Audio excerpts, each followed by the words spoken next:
Jesucristo, roca eterna.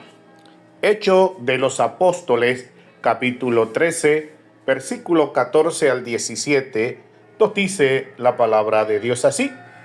Ellos, pasando de Perge, llegaron a Antioquía de Pisidia y entraron en la sinagoga un día de reposo y se sentaron. Y después de la lectura de la ley y de los profetas, los principales de la sinagoga mandaron a decirles: varones hermanos, si tenéis alguna palabra de exhortación para el pueblo, hablad. Entonces Pablo, levantándose, hecha señal de silencio con la mano, dijo: varones israelitas y los que teméis a Dios, oíd. El Dios de este pueblo de Israel escogió a nuestros padres y enalteció al pueblo, siendo ellos extranjeros en tierra de Egipto, y con brazo levantado los sacó de ella. Amén. El mensaje de Pablo a los judíos en la sinagoga de Antioquía de Pisidia empieza con un énfasis en la alianza entre Dios e Israel. Comenzó con un punto en el que todos concordaban, porque para todos los judíos era motivo de orgullo ser el pueblo escogido de Dios. Amén. Luego Pablo pasó a explicar cómo el evangelio cumplió este pacto, y algunos judíos encontraron este mensaje difícil de aceptar. En este mensaje sumamente importante, porque es la única reseña completa que tenemos de un sermón del apóstol Pablo, y los bosqueja en 3 partes de la siguiente manera. Punto número 1, la preparación por parte de Dios de un pueblo y un Salvador. Lo conseguimos desde el versículo 17 al 25. Pablo insiste en que la venida de Jesús es la consumación de la historia. Hace un resumen de la historia de Israel para demostrar que culmina en Cristo. Un veredicto cínico moderno dice que la historia no es más que la sucesión de los pecados y errores de la humanidad. Pero el punto de vista cristiano es optimista.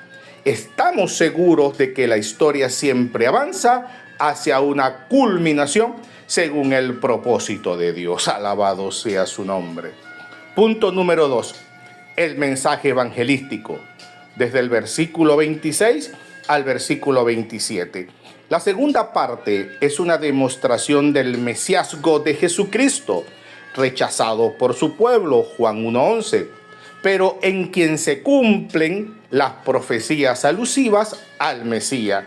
Alabado sea Dios. Pablo señala el hecho de que los hombres no reconocieron la manifestación de Dios en Jesucristo, pero una persona, a fuerza de seguir su propio camino y rechazar el de Dios, puede acabar afectada de una ceguera tal que es incapaz de ver absolutamente nada. El mal uso del libre albedrío conduce no a la libertad, sino a la ruina total. Pablo pasa a usar un argumento típicamente judío. La resurrección es el cumplimiento de la profecía, porque a David se le hicieron promesas que está claro que no se cumplieron en él, sino en Cristo Jesús. Alabado sea el nombre de Dios. Una vez más, vemos que la historia no se mueve ni circularmente ni a la aventura, sino que el propósito de Dios se cumple. Bendito sea el Dios. Veamos en este discurso los elementos básicos de la predicación apostólica temprana. Primero, la vida y el ministerio de Jesús, verso 24-25. Segundo, Jesús es el cumplimiento de la profecía del Antiguo Testamento, versículos 26 y 27. Tercero, la muerte injusta y el entierro de Jesús, versículos 29 y 30. Cuarto, Dios levanta a Jesús de los muertos, versículos 30 y 31.